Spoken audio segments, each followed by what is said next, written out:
का हाल बा खेदू भाई? ठीक है भाई। बड़ा अच्छे रे भाई। कौन समाचार?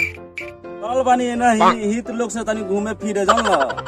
अई देखा ना खिचड़ी के समय आ गए, कोई भेटा टूटा थल ही नहीं के मन ना लागल चल देनी कनी चलत घूमत तनी कनी कहीं खेदू भाई भेटई हन त हम समाचार होई। ठीक कहला आ गेल खिचड़ी के समय बा आ बहुत दिन के बाद आ खिचड़ी में ठीक कहला आ गेल पानी मंगाओ तनी। ए मुतना मुतना दिन पतर हित आवत रहता बोल काठी कहत रे। जो गरम पानी ले जो। ठीक बा लिया आवत तनी।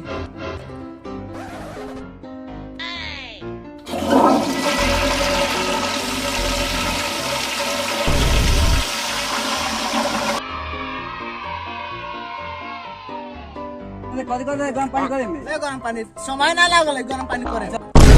पियो निमन बाटे। ए साला ई पानी में भी पेशाब भरी। ठीक है तो ही ना का हर चीज भाई। अच्छा बाप रे बाप। ए मर्द ये सब पानी पियल लगा नु मर्द, पेशाब पिया होता रहा हमरा के तू आगे ये पानी पियला तू पेशाब pero हम नहीं रो पेशाब पिया नहीं। ए माने उगे सब समझ ले बड़ा तू। गाय खिचड़ी बाटे पिलुआ खाखार बिलाई खा लो। ए मुतना बिलाई खाखार आ पिलो ले आ जल्दी। लार चिल्लात रहला और बानी। लक्षण में खा पनिया बनल बहु। हां तो बारे में पिलुआ बहुत निमन बा पिलुआ ई घरे बनल बा ना। हां हम आई बनैले बिया। वैसे निमन लगाता ठीक बा लेकिन खाना में तू खाना। चल ठीक है चल पिलो हम खाने।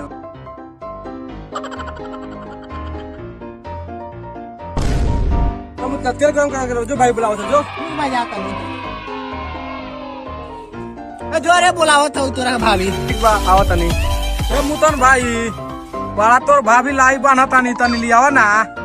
भाग सास भागी ऐसे हम लेके आवत नहीं दोस्त। हां खेदू भाई वो पता नहीं तोरा घर ये काहे की आवता आदमी आवता जाता आ जवान लइका बड़न सो आ तोरे को भी बोला हट ना भलो। कोनी के जात रहला स दिन भर हम दिन बैठे रात खाई जानी। हां रात के रात जाला और सब तोर दू भाई देखत रहा हीरो वाला लइका बड़न सो एगोड़ा बोलाहट होता तो एगोड़ा आवता आ फिर एगोड़ा को बोलाहट होता तो फिर एगोड़ा आवता। काहे ने का करेला स का करलन स तू जानत वाला ही नहीं हम तो जानत पड़ल नहीं बानी काची करल जा। तू सोच बियाह कब लिए ला दुआर पे बैठल बड़ा एकनी दूर का भेज देती बाहर का मायला सास नहीं जा स दिन भर उनका स घरे में। अच्छा मेरू कहती कि एक दिन खाना मत बनाओ ना हमनी के बियाह के बात न खौ करत खाली झवर में झगड़ा लगावत। चल दुनु गोरा मारल ले भाभी के बोला के। निकल भाभी चल सास से मारल जाओ। ए चल चल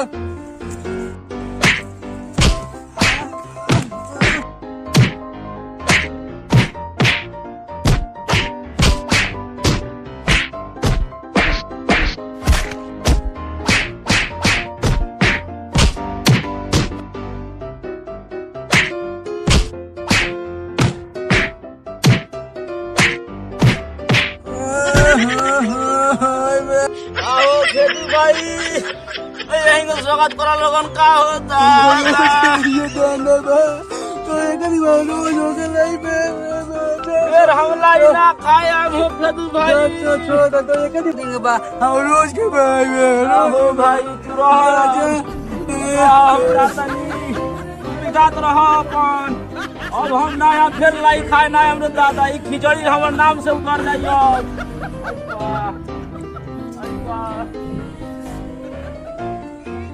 चल अभी तू काटे बारो ना हम जाता नहीं